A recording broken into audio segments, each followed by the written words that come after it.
Well, how's it going, everybody? I'm back in my office after being out of state for a couple days. Well, actually, 4 or 5 days. A 2 day trip turned into a 5 day trip because of food poisoning and some challenges related to the goals of my trip. But I'm back.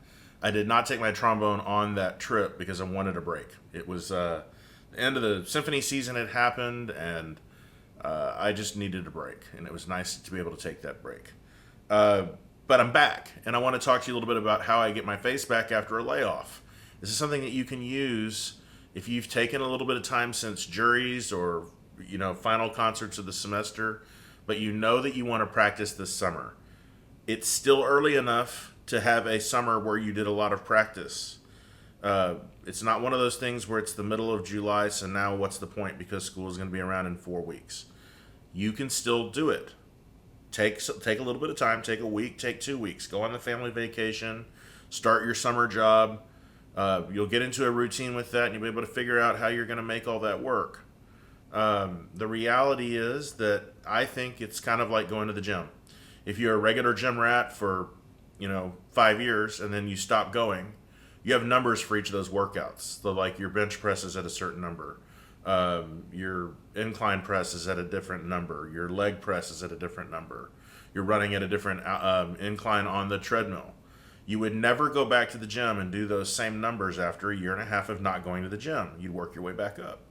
So I have a vocal warm up here that tonicizes each major key with a 5 note scale, and I buzz along with it. And I use no tongue at the beginning.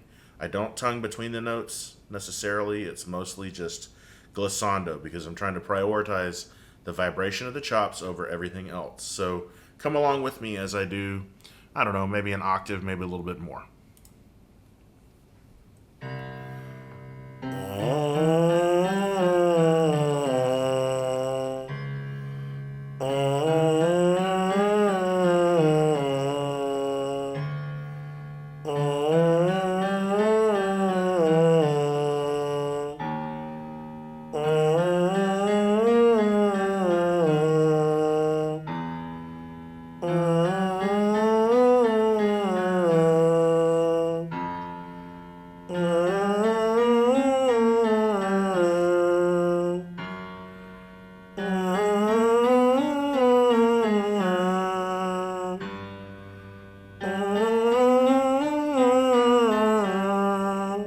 Now, the secret is when you start to feel like you're getting tight.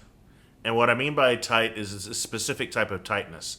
I don't mind if it feels a little bit achy around here if you're getting a burn in the corners. That's actually not a bad thing. Sharp pain is a completely different deal. Sometimes if you have a mustache or chin hair, those hairs can turn around and they can actually stab the skin, and that hurts like crazy, but that feels like a needle going in the skin. This is more like a slow ache. Like if you are holding up a dumbbell for too long, you start to feel the ache in your muscles and it actually starts to quiver. That's when you should stop. So when I said that I was going to buzz an octave worth of notes, it's not going to be an octave like from the first C exercise all the way to the next octave C. Because remember, it's a 5 note scale. So it's C, D, E, F, G. If we get up to the next C, we spanned an octave worth of buzzing. We can stop right there. On the first day, there's no real reason to stretch the limits of what you can do as you're coming back into it. You just want to remind everything that's here and in your breathing apparatus how it all works again, right? So you do just a little bit and then you put it away. And then you come back tomorrow and maybe you do an octave and a half or an octave and a third. You just want to be incremental. You want to give yourself patience and grace as you're getting back to proper form. And then you can take this same exercise and you can do it on the instrument. You should probably do it on the instrument. I don't ever want this to feel like it's home and the trombone to feel like it's not home. I want the trombone to feel like home. But this is an easy way to get going without the mechanical encumbrances of the instrument and trying to align the articulation or the creation of sound with the movement of the slide. I start here because it's simple. And then we make it increasingly complex over the next several days. So I'll put a link to the video that I'm using here. It's a vocal warm-up thing. It's called Vocal Warm-Ups Number 1 by Soulphonic. I'll put the link down. I hope it's helpful. Let's have a conversation about it. You don't have to love mouthpiece buzzing to at least watch the video and see what I'm talking about.